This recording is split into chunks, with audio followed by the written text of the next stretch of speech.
నేనేం అంటలేదండి.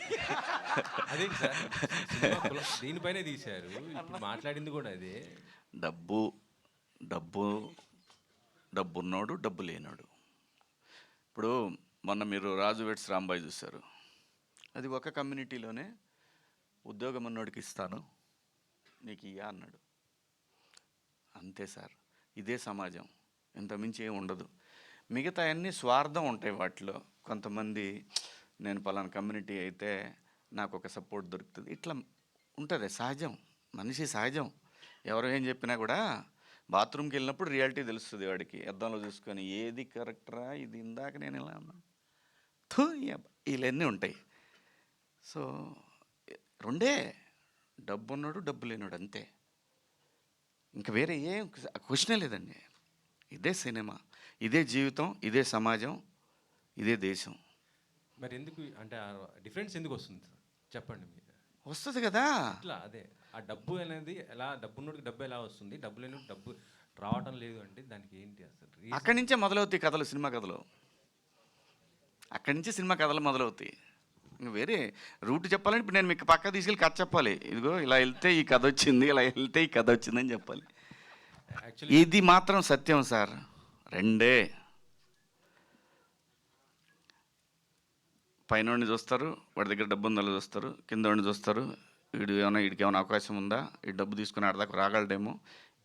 ఇవి మాత్రమే ఉంటాయి తప్ప కులాలు అడ్డొస్తాయని నేనైతే అనుకోవట్లా. కులాలు డబ్బున్న కులం, డబ్బు లేనివాడు కులం, ఈ రెండే ఉంటాయి. ఇంకంతే, ఇంక వేరే ఏముండవు. కానీ ఇప్పుడు సోషల్ మీడియాలో కానీ మన వాట్సాప్ గ్రూప్లో కూడా మనం వ్యూస్ మా వ్యాపారం, మాది అది వ్యాపారం. ఎస్ బాస్, ఎవరిదైనా అంతే. ఇప్పుడు నాకు ఇన్స్టాగ్రామ్ ఉంది, నేను కంటెంట్ వ్యూస్ ఇచ్చే కంటెంట్ ఇస్తా. అది కులం ఉండొచ్చు, సినిమా ఉండొచ్చు, ఇంకోటి ఉండొచ్చు, నిజంగా నిజాయితీ కూడా ఉండొచ్చు. అసలు ఏమీ లేకుండా ఈ సమాజం ఉండదు. డెఫినెట్గా ఎక్కడో చోట ఇదైతే ఉంటుంది, ఖచ్చితంగా ఉంటుందండి. ప్రతి ఒక్కటి అంతే సార్. ఆ వివక్షత పోవాలంటే ఏం చేయాలనుకుంటారు అంటే సినిమా ద్వారా ఏం చెప్తున్నారు? ఆ లోపల మనం పోతాం ఏం చేయాలనుకునే లోపు. ఇంత మించి ఏ ఉండదు. కాలం అన్నిటికీ సమాధానం చెప్తుంది సార్. కాలం అన్నిటికీ సమాధానం చెప్తుంది. ఓకే సార్, ఈ మధ్య ఇండస్ట్రీలో కొంత మంచి మార్పు వచ్చింది అనుకుంటా. అంటే సినిమా టికెట్లు తగ్గిస్తున్నారు. మనం రాజు వెడ్స్ రాంబాయ్ కానీ లేకపోతే మొన్న వచ్చిన మొగిలి 99 రూపీస్. ఇప్పుడు పెట్టాడు మళ్ళీ ఏదో తీస్తున్నాడు లోపల నుంచి. ఏం ఎత్తి తీస్తున్నాడు, నోరుతున్నాడు. ఇది నాకు తెలియదండి, నాకైతే అసలు తెలియదండి దీని గురించి. సరే శశి గారు చెప్పండి సార్. సార్ యాక్చువల్గా ఇంకా ఆ డిస్కషన్ ఇంకా చేయాలి సార్. ఏదైనా కూడా, ఏ సినిమా అయినా కూడా ఫస్ట్ అది మల్టీప్లెక్సెస్ కానీ సింగిల్ స్క్రీన్స్ కానీ ముఖ్యంగా ప్రొడ్యూసర్స్తో కూర్చొని బిఫోర్ రిలీజు ప్లాన్ చేసి దాన్ని బట్టే మనం రేట్స్ డిసైడ్ చేసుకుంటా ఉన్నామండి, సినిమాని బట్టే. ఇంకోటి, టికెట్స్ డెఫినెట్గా అండి కామన్ మ్యాన్కి అందుబాటులో ఉండాల్సిందే, ఉండి తీరాల్సిందే.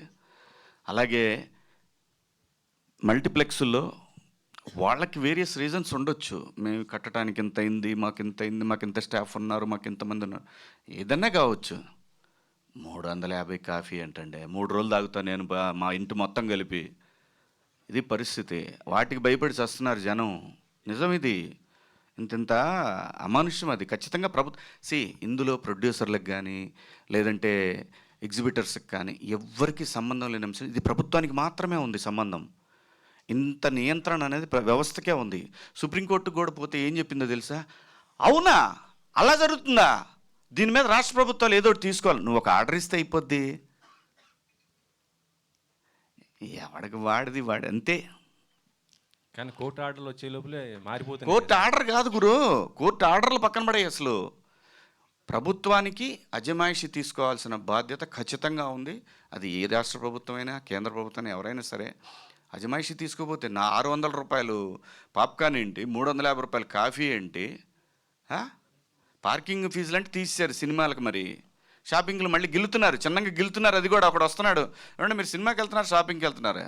షాపింగ్కి వెళ్ళి సినిమాకి వెళ్తారు, నీకేంటి ప్రాబ్లం? టికెట్ల పోరాటం చేయొచ్చు కదా సార్. మీరు అందరూ ఉన్నారు, చేస్తున్నారు, నేను కూడా చెయ్యి అంట. ఓకేగా. మొన్న మీరు ఐబొమ్మ రవి ఏదైతే మాట్లాడారు దానికి మంచి పాజిటివ్ అయింది. మీ ఏదండి? ఐబొమ్మ రవి మీరు ఇట్లా పాజిటివ్గా వాడుకోండి అని మీరు చెప్పారు. జై బాలయ్య. లేదు సార్, అంటే పైరసీ కూడా కంట్రోల్కి చాలా వరకు వచ్చింది ఇప్పుడు వరకు చూస్తుంటే. దానిపైన నందు గారు. శివాజీ గారు. సార్ అమ్మా సార్ మంగపతితో గుర్తుండిపోయే క్యారెక్టర్ చేశారు మీరు ఆల్రెడీ. సో దండోరాలో ఎలా ఉండబోతుంది, అంటే మంగపతిని మించి ఉండబోతుందా? అంటే చాలా దాచుంచారు, ఆ లుక్స్లో అర్థమవుతుంది. సో ఎలాగో ఉండబోతుంది, సీరియస్ క్యారెక్టర్ చేయబోతున్నారా ఏంటి అని మళ్ళీ. సో సినిమా చూస్తున్నప్పుడు మాత్రం వీడు ఏంటి అనేది అర్థం కాకుండా ఉంటుందమ్మా. ఆ స్క్రీన్ ప్లే గ్రిప్ అయితే ఉంటుంది ఆ క్యారెక్టర్కి. ఎక్స్పెక్ట్ చేయొచ్చు క్యారెక్టర్ని. ఓకే. అంటే ఏదో ఉంది, ఈ పాత్రలో ఏదో ఉంది అనే టెన్షన్ మాత్రం కంటిన్యూ అవుతూనే ఉంటుంది. అందులో సాంగ్లో కూడా చూసినట్లయితే పరువు హత్య గురించి ఒక లైన్ ఉంది. సో ఇది పరువు హత్య అంటే ఇన్ ద సెన్స్ అంటే కాస్ట్కి ఇవి సంబంధించి ఎప్పుడూ ఉంటాయి. మొన్న ఉంది, నిన్న ఉంది, ఈరోజు ఉంది, రేపు ఉంటుంది. మనుషులు సమాజం ఉన్నంత కాలం పరువు హత్యలు ఉంటానే ఉంటాయి. మనం వాటిని ఖండిస్తూనే ఉంటాము. అది ఆ రెండు కుటుంబాల వ్యక్తిగత విషయం చెప్పటం సమాజం బాధ్యత కాబట్టి చెప్తారు. తప్పు ఇది అని మాత్రమే. పెయిన్ ఆ రెండు కుటుంబాలది, అది ఇండివిజువల్. బట్ తప్పు. మనిషిని చంపే హక్కు ఏ ఒక్క వ్యవస్థకి లేదు, ఎస్పెషల్లీ ఇండియాలో. నో. సార్ మీరు ఎన్నో విషయాలపైన చాలా గట్టిగా మాట్లాడిన వ్యక్తి మీరు. అటు అమరావతి రైతుల ఇష్యూ కావచ్చు, అండ్ చాలా ఏది జరిగినా కానీ మాట్లాడతారు మీరు, కరెక్ట్ పాయింట్ మాట్లాడతారు. బట్ ఈ మధ్యన చాలా కొంచెం కామ్ అయినట్లు అనిపిస్తుంది. So why sir reason? అంటే క్యాష్ కొంచెం అవసరమైంది, నాకు కాదు, పిల్లలకి. వాళ్ళ బరువు బాధ్యతలు తీసుకోవాల్సిన సమయం వచ్చింది కాబట్టి ఇంకా కొన్నాళ్ళు పోతే మనకు కూడా పాత్రలు మరీ వెనకాల నిలబెడతారు. ఏదోటి ఇస్తారు, ఎంతో కొంత ఇస్తారు కానీ వెనకాల నిలబెడతారు. ఈ లోపు ఎంతో కొంత వెనకేసుకోవాలి, తప్పదు కదమ్మా. బతకాలి అని అంటే లేకపోతే రాస్తారు. ఒక దాంట్లో వేస్తారు, చూడు పాపం నిన్నటి దాకా ఎలా బతికిన మనిషి అలా వెళ్తూ ఉన్నాడు, ఒక లైక్ వేసుకోండిరా. ఇలాగే ఉంటుందమ్మా పరిస్థితి. కాబట్టి అందరిలాగానే ఏమి ఉండదమ్మా. ప్రతివాడికి ఏదైతే కావాలో అది ఉంటేనే వాల్యూ, అది లేకపోతే ఓన్లీ హెడ్లైన్స్లో ఉంటుంది. వాడి కోసం వేసుకుంటాడు ఈడి గురించి, అంతే తప్ప ఏమీ ఉండదమ్మా. శివాజీ గారు. Hi sir. డైరెక్టర్ శివాజీ గారు hi sir. Thank you so much sir. Actually అంటే మంచి కంటెంట్తో వస్తున్నారు ప్రతిసారి, అండ్ బ్యాక్ టు బ్యాక్ మూవీస్తో చాలా బిజీగా ఉన్నారు. బట్ ఈ గ్యాప్లో కూడా బజ్లోకి వెళ్ళి బజ్ని కూడా ఒక బజ్ రేంజ్లో పెట్టారు. సో 21st ఫైనల్ కూడా బిగ్ బాస్. సో ఏంటి సార్, అంటే బజ్ ఒప్పుకోవడానికి స్పెసిఫిక్గా రీజన్ ఏమైనా ఉందా? నాకు బిగ్ బాస్ అంటే ఇష్టం, అందుకని అంతే, వేరే కారణమే లేదు, అవసరం లేదు మనకు. యాక్చువల్గా నాకు బిగ్ బాస్ అంటే చాలా ఇష్టం, ఎందుకంటే నేను పర్సనల్గా ఎక్స్పీరియన్స్ చేశాను కాబట్టి ఆ షో అంటే నాకు ఇష్టం, అందుకే చేస్తున్నాను. మురళి గారు. సార్ టీజర్ చూసినప్పుడు ఒక ఒపీనియన్ ఉండే, సో ఆల్ ఎమోషన్స్ మిక్స్ అయ్యి వస్తుంది ఈ సినిమా అని. బట్ ఈ సాంగ్ చూసిన తర్వాత కొంచెం భయపెట్టినట్టు కూడా అనిపిస్తుంది.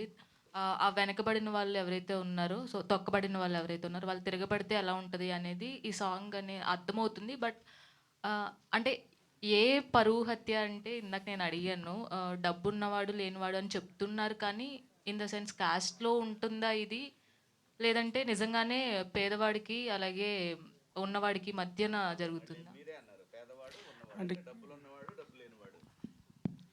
అంటే మీ క్వశ్చన్స్ అన్నిటికీ సినిమా ఆన్సర్ అండి ప్రాపర్గా ఉంటుంది. మీకు అన్ని క్వశ్చన్స్ సాటిస్ఫై అవుతాయి. ఇప్పుడు నేనేం చెప్పినా కానీ చెప్పిందే సినిమా మళ్ళీ తీసాడు, మీకు డబుల్ టైం చూసినట్టు ఉంటుంది. సో సినిమా చూస్తే మీ క్వశ్చన్స్ అన్ని ఆన్సర్ అవుతాయి. Thank you. రాబిన్ గారు కంగ్రాచులేషన్స్ అండి. లిరిక్స్తో కాశర్ల శ్యామ్ గారు ఒక అర్థాన్ని ఇస్తే మీరు మీ మ్యూజిక్తో భయపెట్టారు. థ్యాంక్ యూ సో మచ్ అండి. రవి గారు ఎలా ఉండబోతుందండి ఈ సినిమాలో మీ క్యారెక్టర్? నందు గారిని చూస్తుంటే ఆల్రెడీ ఫ్రస్ట్రేటెడ్గా అన్నట్టు అనిపిస్తుంది, మరి మీ క్యారెక్టర్ ఎలా ఉండబోతుంది? ఏదైనా చిన్న ప్రొడ్యూసర్ ఒక సినిమా చేయాలి అని వస్తే కనుక వాళ్ళకి షో రీల్ లాగా ఉంటుంది. నా క్యారెక్టర్ అయితే మాత్రం the best. Love emotions, songs, proper fight అన్నీ ఉంటాయి. సో ఒక కమర్షియల్ సినిమాకి ఏదైతే కావాలో ఒక చిన్న సినిమాకి అవన్నీ ఉంటాయి. సో అవన్నీ నా క్యారెక్టర్ ద్వారా నాకు హెల్ప్ అవుతుంది. 100% అవన్నీ ఉంటాయి. All the best. Thank you. Shashi గారు. సార్ తెలంగాణలో ఇక మీద టికెట్ రేట్స్ పెంచేది లేదని చెప్పేసి కోమటిరెడ్డి గారు చేసిన వ్యాఖ్యలు బాగా వైరల్ అవుతున్నాయి. సో యాజ్ ఎ డిస్ట్రిబ్యూటర్గా సో దీని మీద మీరు ఎలాంటి స్టాండ్స్ తీసుకుంటారు, ఏంటి, ఏం ఆలోచిస్తున్నారంటే ఫ్యూచర్లో పెద్ద సినిమాలకి ఏమన్నా ఎఫెక్ట్ అవుతుందా, లేదా మళ్ళీ ఆ టైంలో ఇండస్ట్రీ పెద్దలు కానీ హీరోలు కానీ వెళ్ళి మళ్ళీ మాట్లాడితే మళ్ళీ పెంచుతారు, ఇది జరిగే ప్రాసెస్సేనా? సరే, ఇది మీరు చెప్పింది నిన్నే మార్నింగ్ చూశాను.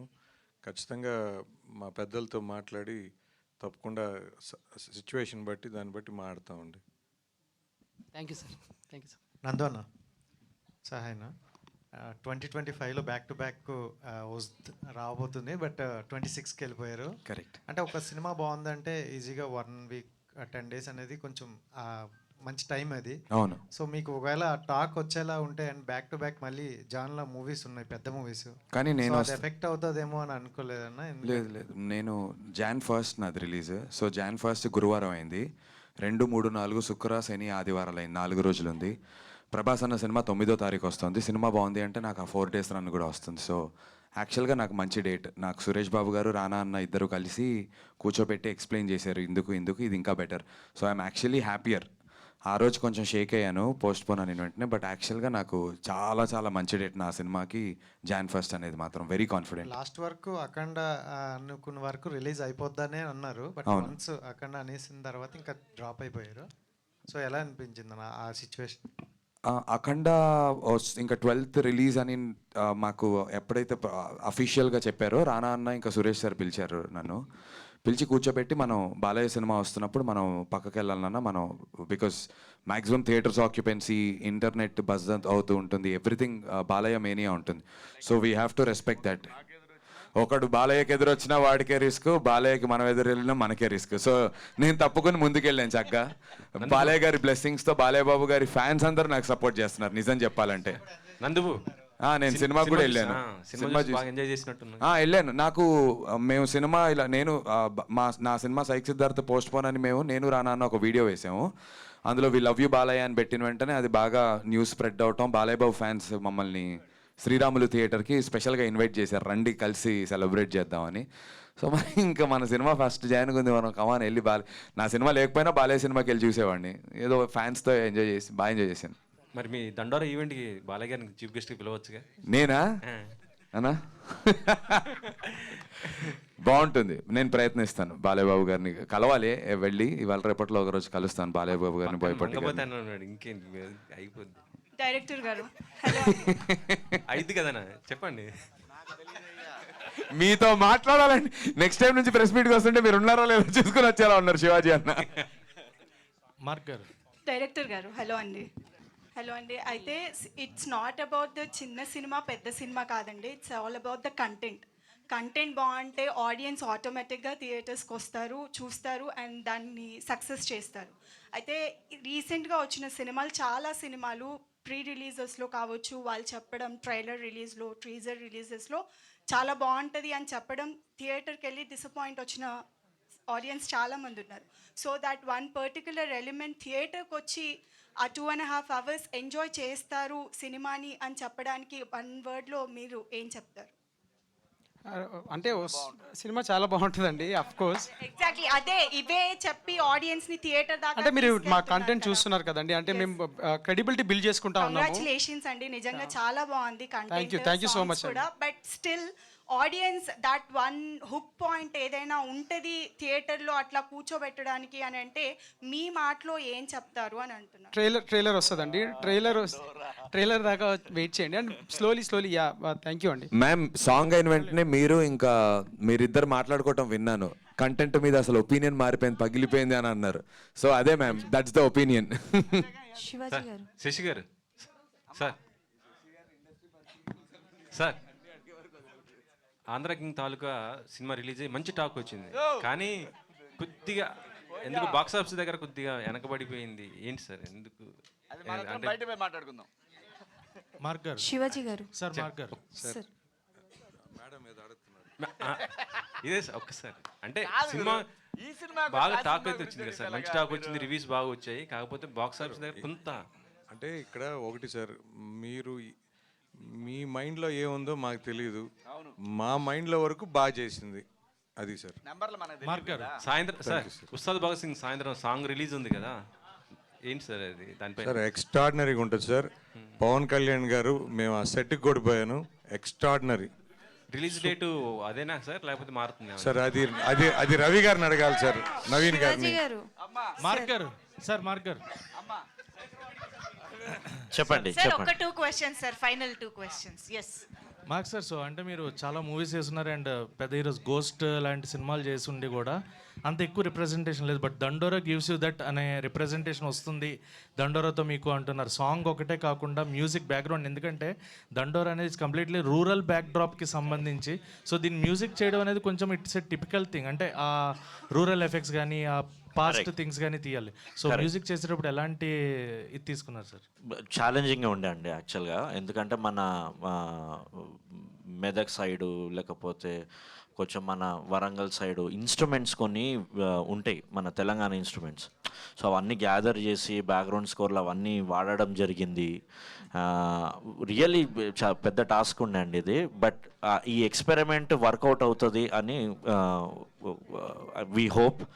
And it's very very very informative film అండి. దీంట్లో ఒక కంటెంట్ ఇవ్వాలంటే దండోరా టైటిల్ సాంగ్ ఏదైతే ఉందో అది మీరు ఒక్కసారి మళ్ళీ తిరిగి ఒక్కసారి లిరిక్స్ మీరు గమనిస్తే అదే సినిమా అండి యాక్చువల్గా. శివాజీ గారు నమస్తే అండి. నమస్కారం అమ్మా. అంటే మీరు ఆఫ్ స్క్రీన్ అండ్ లైక్ మంగపతిగా చూసిన దగ్గర నుంచి మిమ్మల్ని ఆఫ్ స్క్రీన్ అయినా ఎక్కడో దగ్గర ఆ లౌడ్నెస్ అన్నది తెలుస్తోంది బజ్లో చూసినప్పుడు కూడా. కాకపోతే మీరు ఫ్రమ్ దట్ అంటే లైక్ మంగపతి చూసిన తర్వాత అందరూ శివాజీ 2.0 అంటున్నారు. సో అంటే మీరు క్యారెక్టర్స్ని సెలెక్ట్ చేసుకున్నప్పుడు ఎలాంటివి సెలెక్ట్ చేసుకుంటున్నారా? బికాస్ శివాజీ ఈ సినిమాలో ఉన్నారంటే అరే డెఫినెట్లీ ఏదో ఒక లౌడ్నెస్ ఉంటుంది పర్టికులర్గా అని అనుకుంటూ ఉంటారు. మీ క్వశ్చన్లోనే ఆన్సర్ ఉందమ్మా. అలాంటిది ఏదైనా ఉంటేనే నేను చేస్తా. అంటే సార్ టైప్ కాస్టింగ్ అన్నది ఏమైనా అయిపోతుంది అంటే రెగ్యులర్గా మంగపతి లాంటి క్యారెక్టర్సే వస్తున్నాయా? ఎనీ యూనిక్నెస్ కోరుకుంటున్నారా? అస్సలు లేదమ్మా, హీరోగా కూడా చేస్తున్నాను. సో కాబట్టి అస్సలు అటువంటి క్వశ్చనే లేదు. ఒక రకంగా చెప్పాలంటే ప్రతి సినిమాలో కూడా ఈ క్యారెక్టర్ ఉందంటే హీరోయిక్గానే ఉంటుంది అంతే తప్పితే అలా లేకుండా మనం ఏదో డబ్బుల కోసం, అంటే డబ్బు అవసరం, డబ్బులు లేకుండా పరిస్థితి బాగాలేవు, డబ్బు అవసరమే కానీ డబ్బు కోసం అయితే మాత్రం ఒప్పుకోవట్లేదు. ఒక డీసెంట్ స్క్రీన్ ప్రజెన్స్ ఉంటేనే, స్క్రీన్ టైం ఉంటేనే నేను చేద్దామని ఫిక్స్ అయ్యానమ్మా. సో ఆ ప్రాసెస్లో వచ్చిన సినిమాలు ఇప్పుడు నేను చేసే అన్నీ కూడా. Okay done. థ్యాంక్ యూ అమ్మా. All the best. జై హింద్. డైరెక్టర్ గారు లాస్ట్ క్వశ్చన్.